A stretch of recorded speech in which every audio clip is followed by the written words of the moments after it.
All right, everyone. Welcome. Thank you so much for joining us. We have Samantha Wu. What can I say about her that she doesn't already know what I'm gonna say about her? Which is she is amazingly wonderful. Um, when I first had her as a student, 4 years ago, starting online, even through Zoom, she had a great presence. Um, you just saw the fruit of it in her ability to ask questions, not be shy. And there are other things that, as you get to know her, you'll see from this interview. She has a lot of faith, a lot of wisdom, which makes me wonder what kind of experiences her parents are putting her through, where she can be so wise, but at the same time,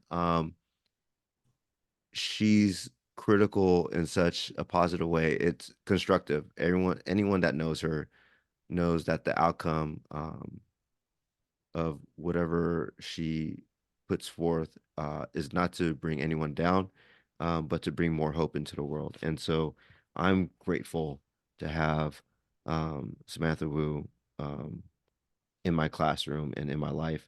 And I hope as you get to know her that you will too be grateful.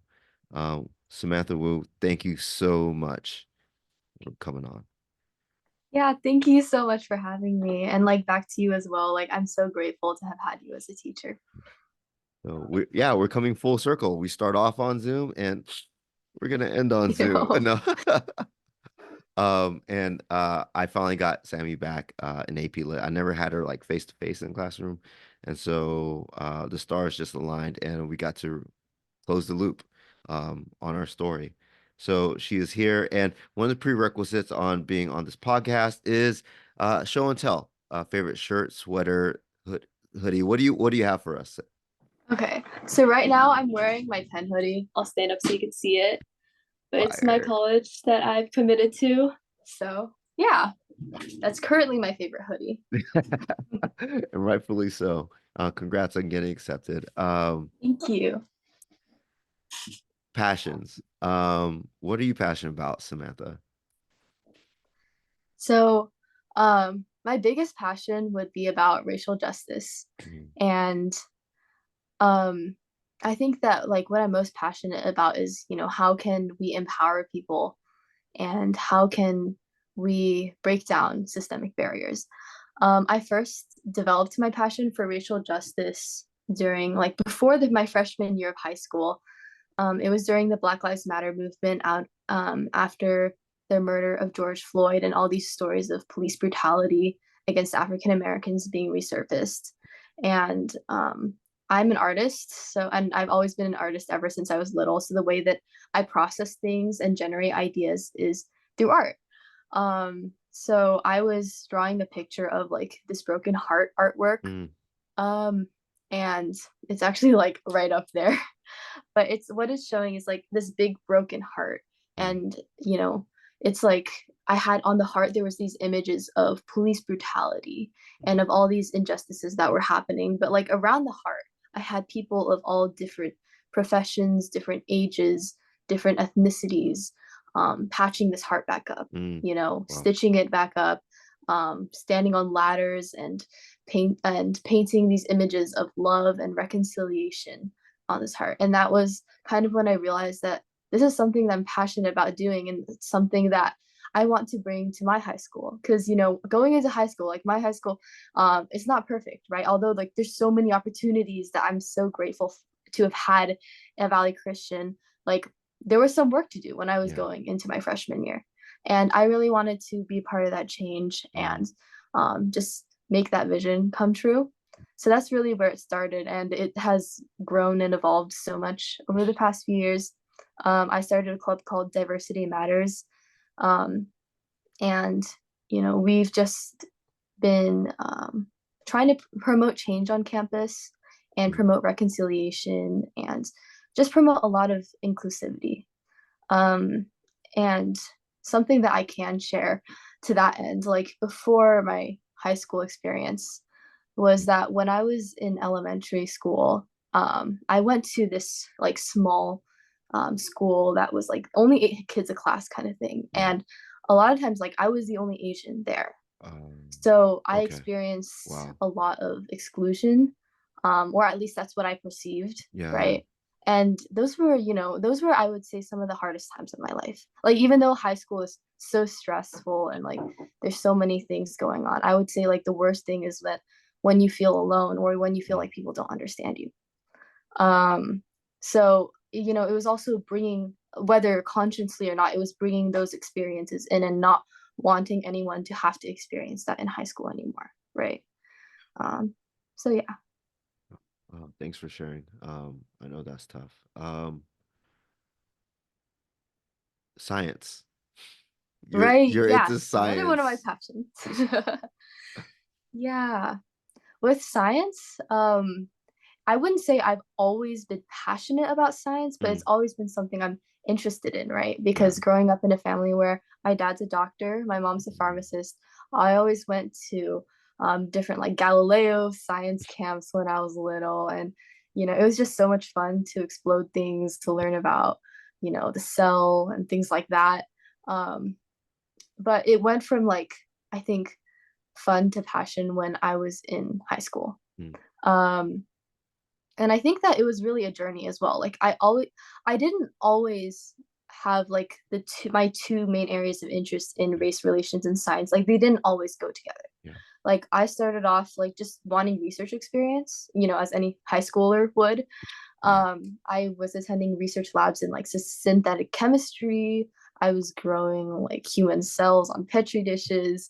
And I would say like, none of even though those experiences aren't like what my focus is in on science and like what I'm passionate Yeah. about per se, like they all grew my character, Mm. and my ability to like think and reason and just like endure like 10 hour like 8 to 10 hour shifts in the lab. But I think that like after those two experiences in the lab, I wanted to continue researching.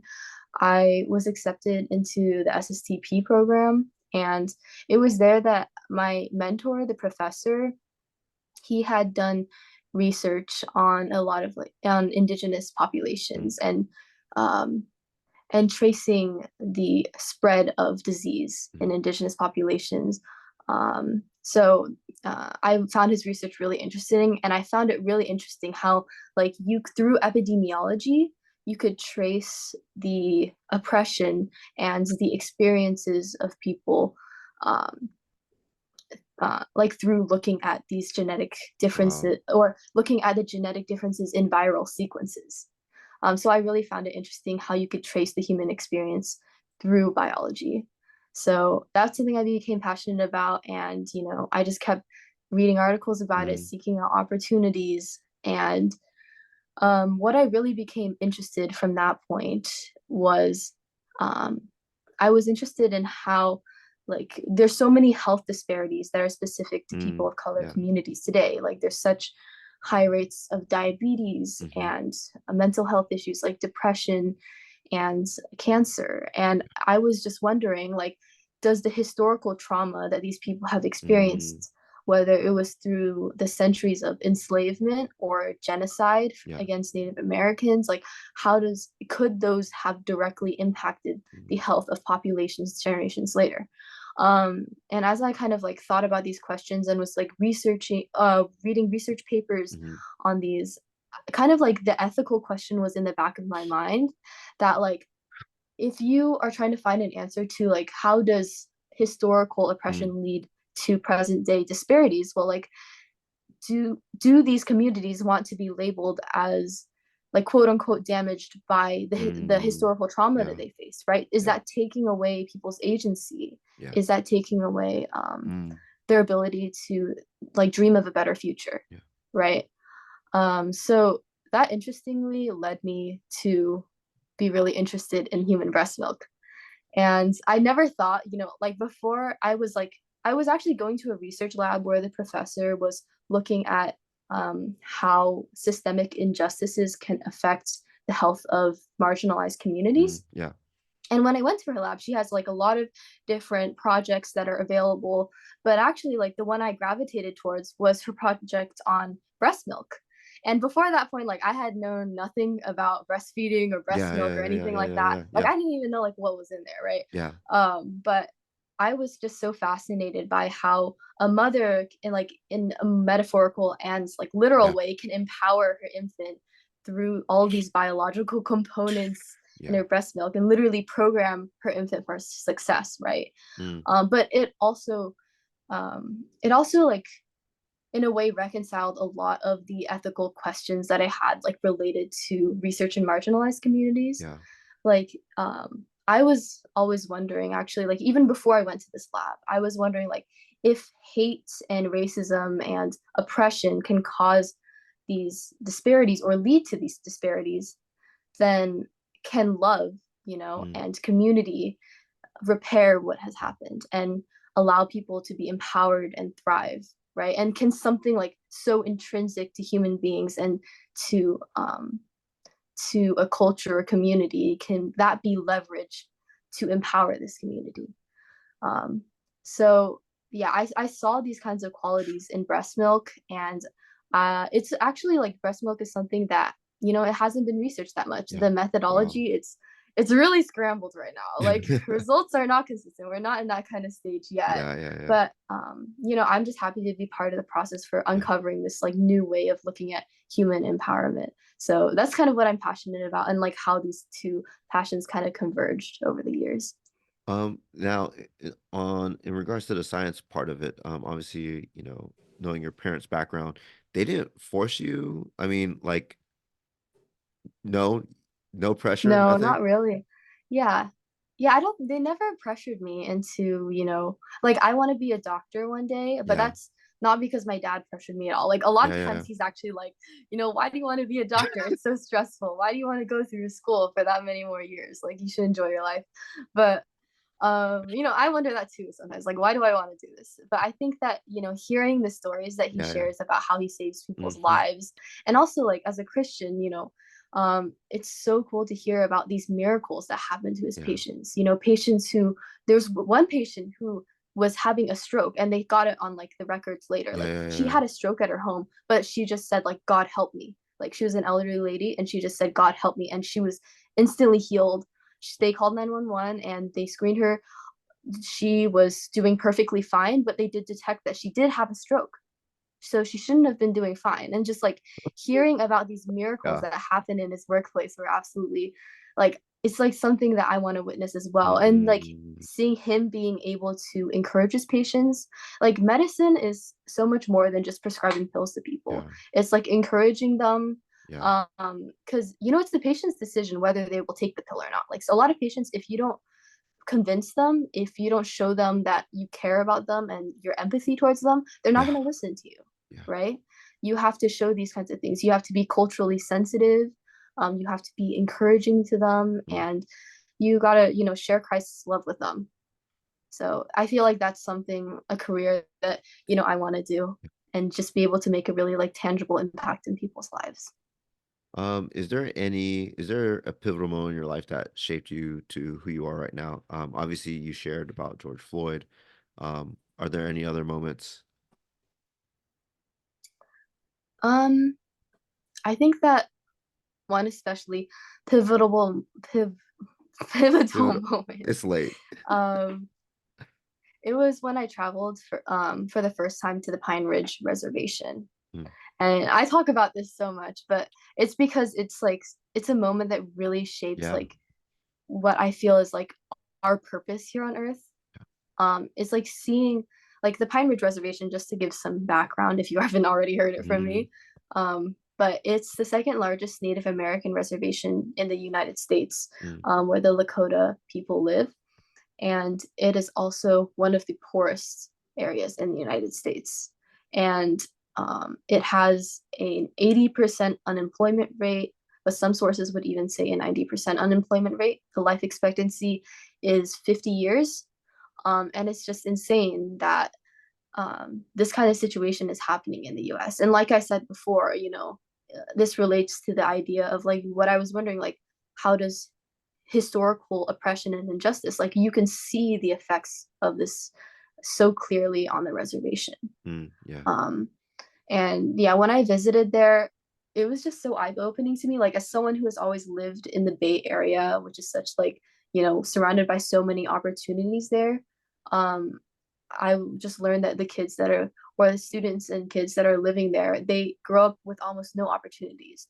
And it's just like this generational cycle of hopelessness in Yeah. a lot of cases. And obviously, they're like really strong people who are able to rise Yeah. out of this Yeah. situation. But Yeah. for most people, they don't have the opportunity to. Mm. And it's really sad. And one of the things I learned there that struck me most was we were like sitting around a table, me and like the group that I took there. And there was a kids program director. He was sharing stories about children that he had been mentoring Mm. Yeah. over the past few decades. And he shared about this especially like painful experience of when there was a mass suicide um, in the area, and multiple of the children he knew as young as 12 years old committed suicide during this time. And he definitely attribute he's a Christian, and he definitely attributed it to Satan was attacking them during that Yeah. time. He was playing on the hopelessness over there. And like when Yeah. kids grow up without opportunity, it's it's just so it's just like so terrible, and I can't even like have the words to describe it. So it made me obviously like feel really fortunate to have grown up with what I've grown up with. Yeah. um but also it's like if there are people who are living like this, how can I just go through my life just to be a rich person? Like how can I just live my life for myself, right? Yeah. I feel like it would be so much more rewarding and so much more meaningful to find a solution for these people, or at least like obviously not like with the savior mentality. Like Yeah. I Yeah. cannot save those people. Like Yeah. only Yeah. Christ can do that. And but I can empower them. I can try to knock Yeah. down systemic Yeah. barriers for them, right? So that's what I'm passionate about. Yeah. And over there, it was not only like the disparities that struck me, but it was also I really admired Mm. the Lakota culture there, the Yeah. community that I witnessed there, and a lot of their values and their traditions. I attended a Veterans Day powwow, and it was Mm. really interesting to me how like Native Americans, I believe, are one of the highest ethnicities, like percentage that like enroll in the military Military. of Yep. that ethnicity. Yeah. Yeah, Yeah. it was so interesting Yeah. to me, like even for like a country and like a military that has done so many terrible things to this Mm-hmm. community, Mm-hmm. they still want to Yes. fight for Turtle Island. They still want to fight for the US. So I just like I really admire that, right? And I really admire a lot of their values. So Yeah. I mean, I don't think, and I think others get it too. You're definitely not coming in with a savior mentality. I think just being a witness and, um, yeah, I think being a witness and letting them know that they're seen and that they exist, that's wonderful. Um, so I know they appreciate it. We appreciate you doing that too. Um, uh, actually, quick side question. Do you know where the closest hospital is? Um, on the the Pine res Ridge yeah, yeah, yeah. Reservation. Do they have their own? Um, yeah, they have their own hospital. From what I heard though, it's really underfunded. Yeah, yeah, yeah, Yeah, and another thing is like not many physicians want to work there, and the yeah, physicians I heard some of the physicians that do work there, they often like got kicked out of wherever else they yeah. were working. So they're getting people that abuse them and mistreat them. Like obviously there's some really Yeah, good-hearted yeah, yeah, physicians yeah, that yeah, work yeah, there, yeah, but a lot of other physicians are people who couldn't find a job other somewhere else that yeah, they committed a crime or something, and yeah, like yeah. it just really contributes to what's going on. Yeah. Um, in all that you've encountered so far in your life, um, what's your process in regards to solving problems? When you encounter something new, how do you determine, especially if you had no experience in that field, how do you determine if something's true? How do you determine if something's true? Yeah. Yeah. I feel like a lot of times when I encounter something new, like I'm the kind of Yeah. person who tends to panic at first, right? Like I'm gonna keep it real. Like it's not always a smooth process. Mm, And but what I usually try to do when I like get more level-headed mm, is that I try to like seek out different perspectives. yeah. Like for example, when I look into politics, right? And more like politically charged issues. I always try to see it from different people's perspectives. Even if I disagree with their perspectives, I will purposely try to look for their Mm, perspectives, right? And that's like hard, like with the YouTube and like internet algorithms. It's really hard to find things that contradict your point of view. But I feel like yeah, nowadays, like it's something that we really need to do if we want to get anything done. yeah.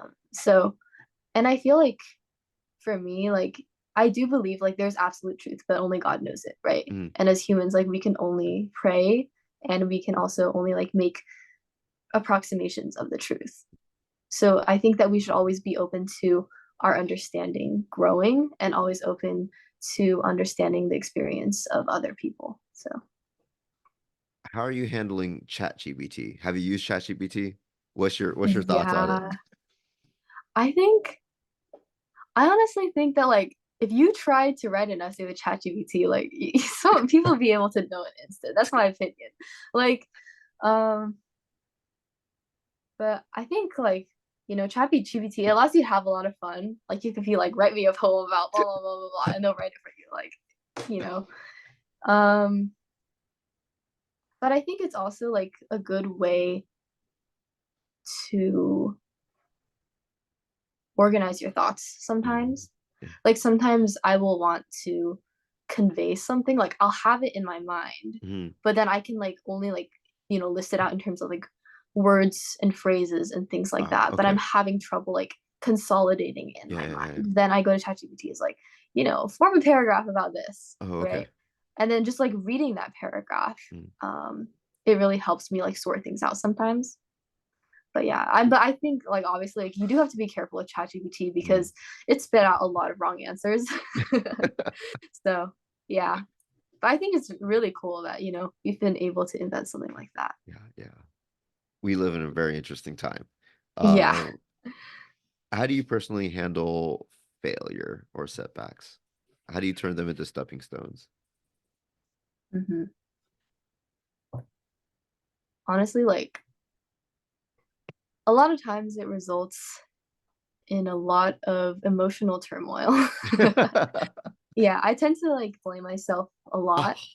Oh, Sometimes I deserve it. Sometimes, maybe not.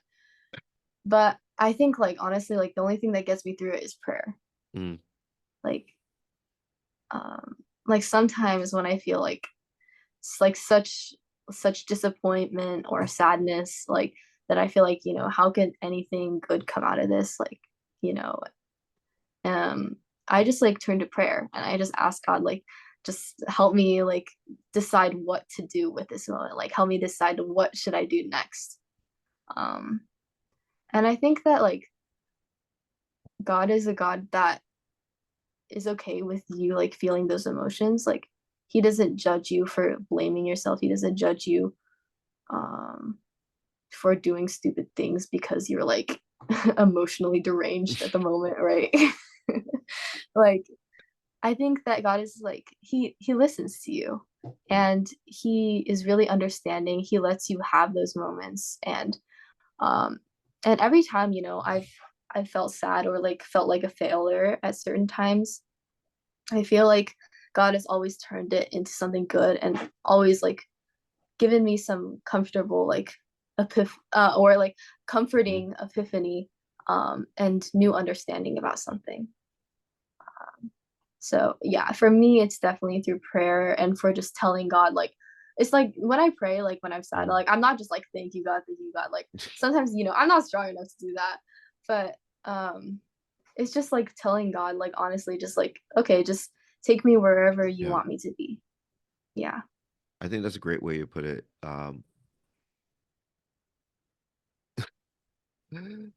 For the moment, because we're all just a ball of emotions. I mean, but not all the time. And it's usually just a moment, and that moment will pass, But you got to make it through Mhm. that moment without doing or saying something that you're going to regret. Yeah, exactly.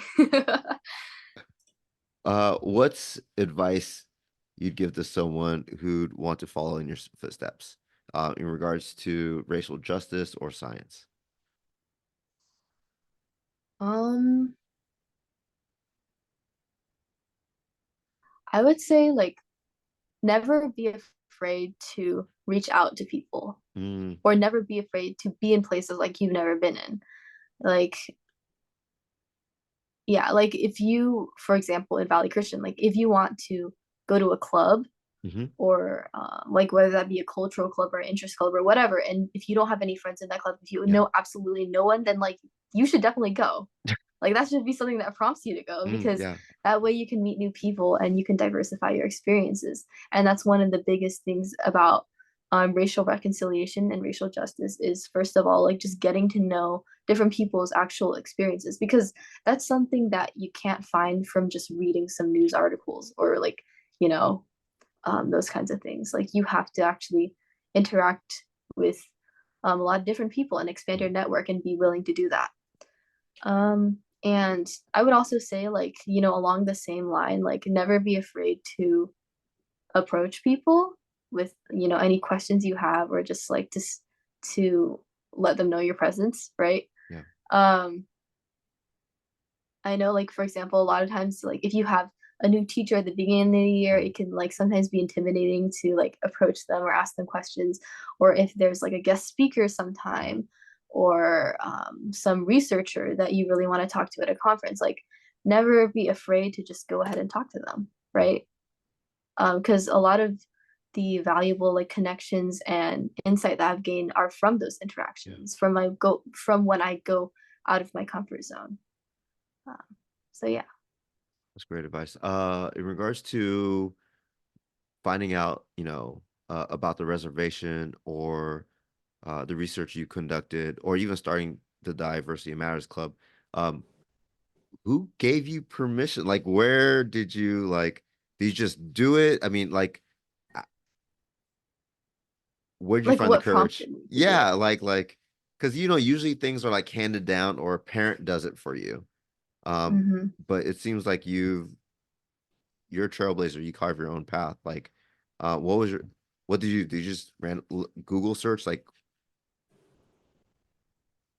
Yeah, well, I have to think back to that because it was like it yeah. seems like so long ago. I feel like a lot of it was just praying and Mm, just like, you know, asking God like what he wants me to do next, mm, right?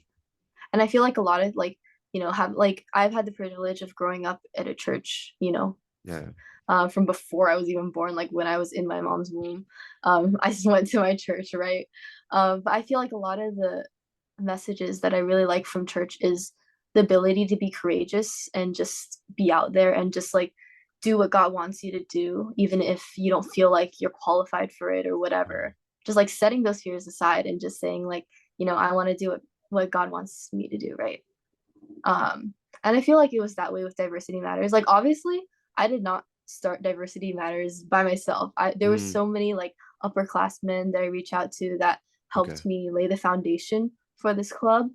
So it was a big team effort, and it was also like seeing the students at Valley who were calling for changes too. It's like, seeing the support. Like, for example, with the Lunar New Year Lion Dance, Mm, when the first year we were trying to have it, when it got canceled, yeah. um, there were so many students who were outraged about it, and there Yeah. were so Yeah. many students who wanted to change. And I saw that hurt in the community, and I saw so many people who wanted to change, and that just made me feel really supported in this like new endeavor that I was in. Is like there's so many people who have the same vision as me, and I feel like that's what really gave me the courage to do this. But yeah, I think just having like the faith to step out there Yeah. and reaching out to people is what really helps. Yeah. Yeah. Yeah. I think there's a saying, God doesn't call the qualified, he qualifies the called. Yeah, that's true. That rings really true. Now, I'm not gonna put you on blast, but I'm gonna put you on blast, Samantha. As I know, listening, I think it was either before class or after class, we're talking about like, I don't know if it's pop culture stuff, and you're like, what's the reference to? That's a good sign, that you don't know. So, um, how do you balance your academics, the work that you do, your service, and your personal life? Do you have a personal life? I I would say that, I'm not the kind of person who goes out like with my friends very much, Hmm. but I do really value like the moments that I Yeah. just get to sit there, like whether it's at lunch or after Hmm. school or during break, just sit there with people that I'm with. Yeah. Um, and just like, be there for them and talk to them. I feel like actually for me, like in terms of like going to parties and things like that, it's like I feel like that's not the space where I feel the most happy or like I feel the most thriving, right? It's not the space that I draw energy from. I think like in that sense, I'm more introverted. Um, is that like I draw more energy from just like spending time with people, right? And not like scheduling to spend time with people, but like spending time with people like in my extracurriculars, Yeah. right? Like in doing the things that I'm passionate about, like in my classes. Um yeah. So I feel like, it's not much of a social life, but I feel like it's something that's like fulfilling to me. Um yeah, and that's something also like that I relate to my dad as well when he shares about Mm, his work experiences, is yeah. that like he works every day of the week. Oh, hi. Hi. Pretty soon. Yeah, what was I saying? Oh, your dad, he works every day. Yeah, he works every day of the week. Um, and I wouldn't say that, he doesn't go to parties or anything Yeah, like yeah, that, yeah, right? yeah, yeah, But he is able to find those meaningful interactions with his patients and with the people that yeah. he works with. Mm, And I yeah, think that's like, a good balance to have in life. yeah. What's a book that has significantly influenced you? I think one book is What You Have Heard Is True by Carolyn Forche. Hmm. Have you read that one? No. No? Yeah, it's a book. Um, I read it a long time ago, but I don't quite remember. But it's a book Yeah.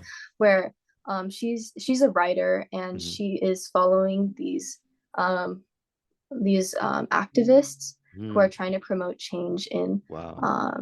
I believe it was Guatemala.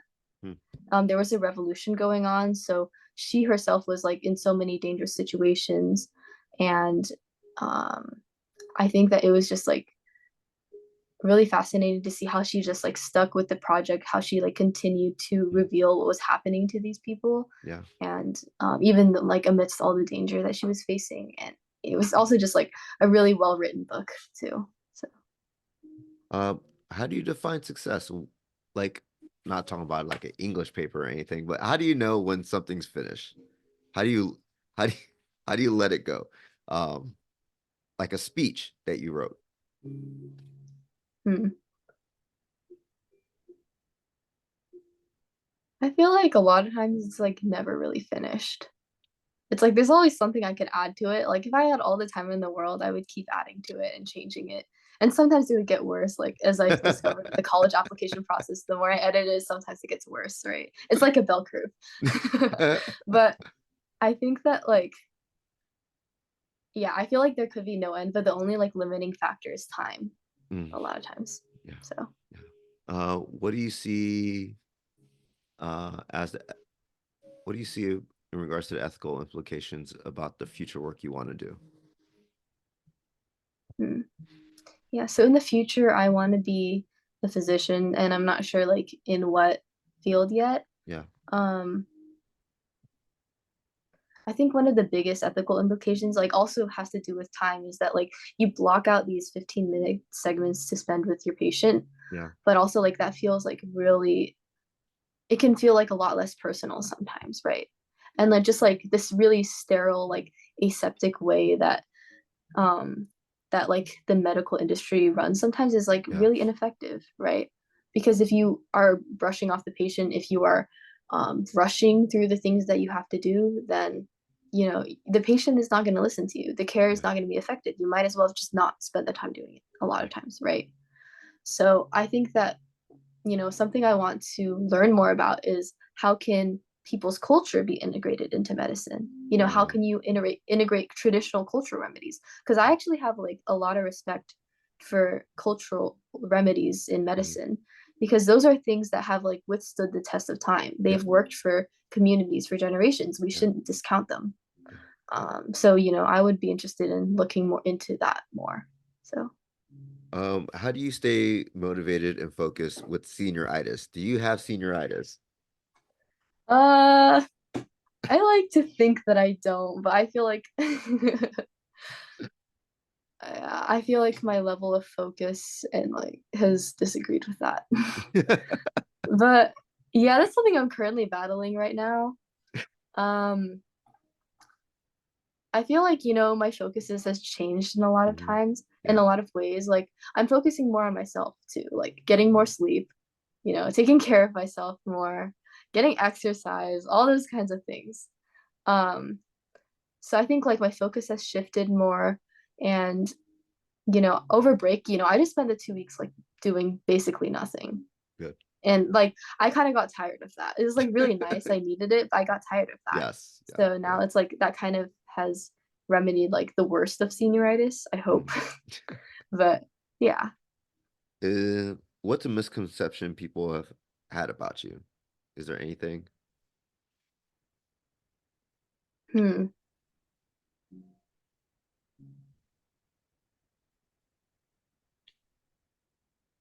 Um, well, something I hope people don't think this about me is that like Hmm. if is that like I'm not willing to hear their perspective. Mm, Like I hope that people always know that like I'm willing to hear their perspective and I want to learn from them and like I value their perspective. And I feel like sometimes I'm guilty of this is like during club meetings, we have an agenda, we have a yeah. plan, we have a timeline we have to go by. Yeah. But sometimes, I feel really bad when I rush it Yeah. and I don't give people the space to like question things or say everything they want to say. Um so that's like even when I'm trying to rush through things to get things done, I hope and I want to try to work on like letting people know that Mhm. I'm open to hearing their perspective and I really value it. How do you personally handle criticism or disagreement? Hmm. I feel like I'm the kind of person to try to agree with people and not like I actually agree with people, but like Yeah. Yeah. that I try to like talk through their point of view and Hmm. understand what they're thinking. Um, but sometimes, that has resulted in me not fully expressing my beliefs. And that's something I'm working on is like, I want to like empathize with people and understand Yeah. their points of view, but at the same time, I want to stand my own ground and I Mhm. want to like tell them my values too. So yeah, I'm trying to find a balance between that. Mhm. Um, and what was the other one? It was disagreements and Criticism. criticism. Yeah. I think that I usually take criticism pretty well. It depends. It actually depends on like the kind of person or the person that is giving me the critique, Yeah. Yeah. right? If it's like um someone like a teacher or a friend or acquaintance or something like that, I usually take it pretty well.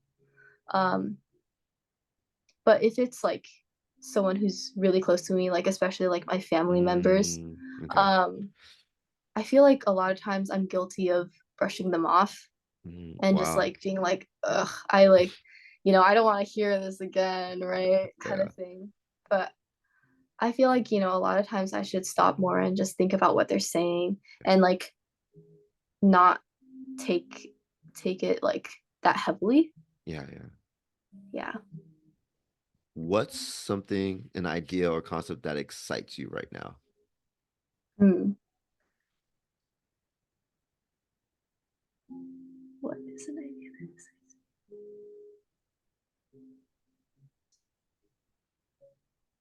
I think like right now it's like honestly breast milk. Like I'm continuing my research on breast milk. I'm gonna be honest. Like Yeah. Yeah. Yeah. I um I'm like currently doing a literature review on it and it's something I want to keep researching in the future. And I think like I mentioned this before, but Yeah. um like I really am fascinated by breast milk because Mhm. all along like I was trying to figure out like what can remedy the effects of Yeah. hate and depression. Yeah. And I feel like God told me that it was love that can remedy that. Yeah. And I feel like in so many ways like he led me to this lab that was beginning to research on breast milk for this reason, Mm. right? And I feel like it's a passion that he really led me towards. So it's something that I'm like really fascinated about. Like in my art portfolio about food and racial Yeah. justice, I'm inserting some random artwork about like breast milk and empowerment and things like that, and um how like people of color communities have Hmm. oftentimes faced barriers Yep. to breastfeeding. So that's just something I'm really fascinated about right now. Yeah. Once we log off, I'm curious to talk to you about something about that. But yeah, um, make sure I take a note of that. Okay. How do you approach learning something new, especially in a field that you have no knowledge about? I think most of the things that I go into is like I initially have no knowledge about it. Um, but I just like read about it. I take every opportunity that is given to Yeah. me, and I just get like really invested in it. I would say like Mhm. most of the things I spend the most time in is something that I'm really passionate about. Um, so I think like for learning these things, if it's something that like I have absolutely no interest in, like I'm just not gonna like it's just not gonna stick with me. And I'm not gonna like keep learning about it. But if it's something I'm really passionate about, then it'll come organically. What's hold on.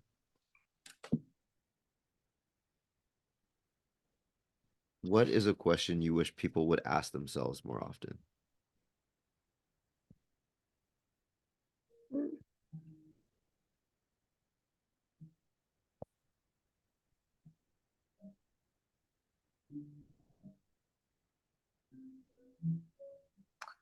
Um,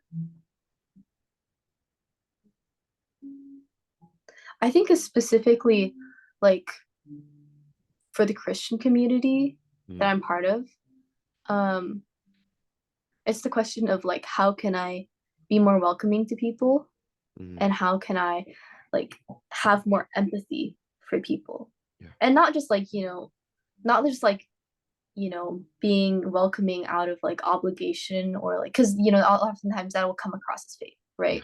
But like genuinely like Mm, being interested in like making sure that no one around you is excluded, no yeah, one around you is standing alone, um and just like genuinely like caring about people, right? And like about like questioning yourself on that, it's also going to take like talking to God about it and asking God to like give you the love for people to do that.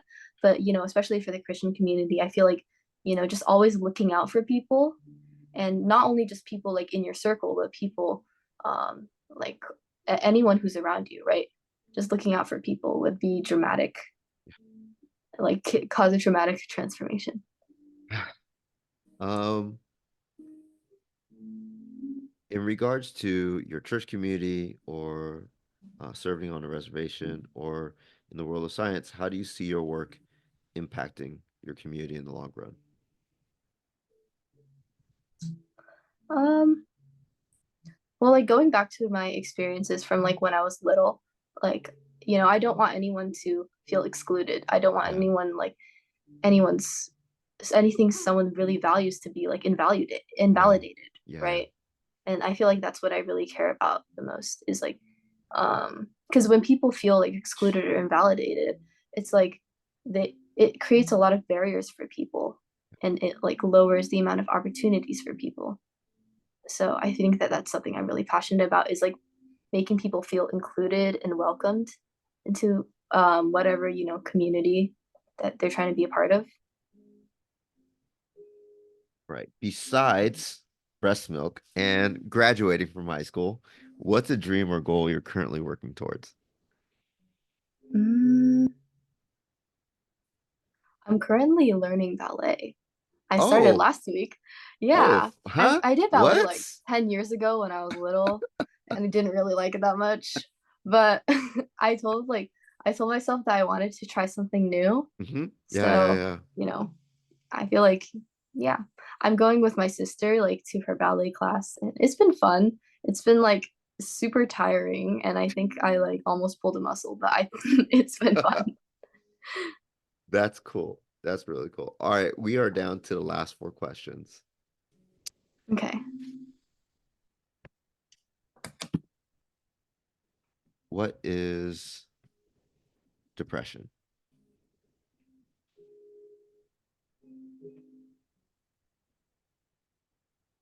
I think that depression is like feeling like you don't deserve something. Mm, And like, sometimes it's healthy to be grateful, but like a lot of times like it becomes crippling. It's like when it's like, I don't deserve to eat. I don't deserve to feel happy in this way. mm, I don't deserve to have a break, right?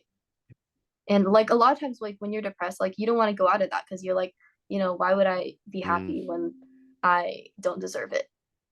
So I think like it's like to an extent it's okay to be critical of yourself because that's how we grow and that's how we keep ourselves in check. But I think that a lot of times like we need to make sure that it's not getting out of hand. yeah. um so yeah. What is love?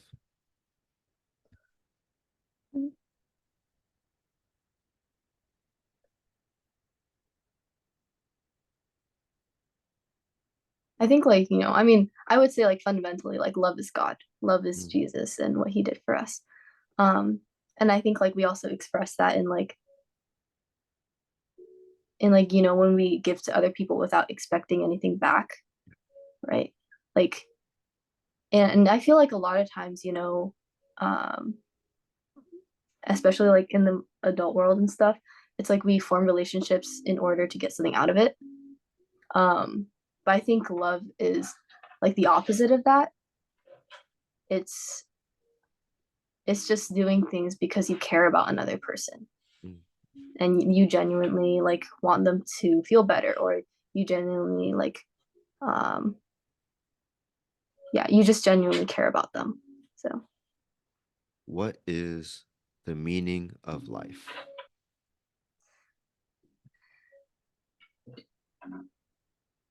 um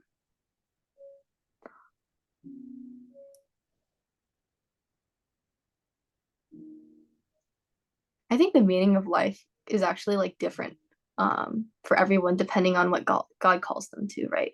But I think it's ultimately um to like in a way like make the world better around you, make life better for people around you, because if we all do that, then everyone will be in such a better place, right? So like overall like it's different for everyone, and it's like God gives a different plan and a different vision Mm, for each person.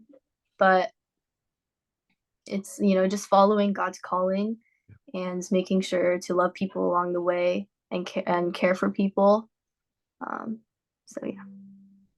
Last but not least, what advice would you give to young people, especially high schoolers, and especially your graduating peers? Hmm. What advice would you give the seniors Oh, to seniors specifically. specifically? Yeah.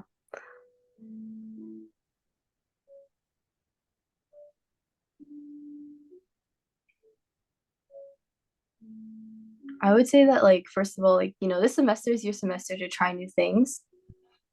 Um and I would also say like um don't be afraid to like pursue what you're passionate about and change your plans. Because throughout high school, I've changed my plans a lot. And there's a lot of things that like, on paper it might seem like, that was a waste of time, that has nothing to do with my interests. But like, feel free to explore because that always helps you grow in different ways. It leads you towards different opportunities and new passions. And I would just say like always don't be afraid to try new things, and always also like care about people, and like if you can like integrate that into your career, Mm, like um always like keep the marginalized in your mind in whatever career you're going into. And there's ways to engage with marginalized communities and advocate for them in any career, I believe. So yeah. great, great advice. Thank you so much, Samantha Wu, for coming on. Thank you. And Lord willing, we'll talk things out and maybe we can bring you on for another episode. Yeah. Okay. All right. Thank you, Sam. Bye. Bye.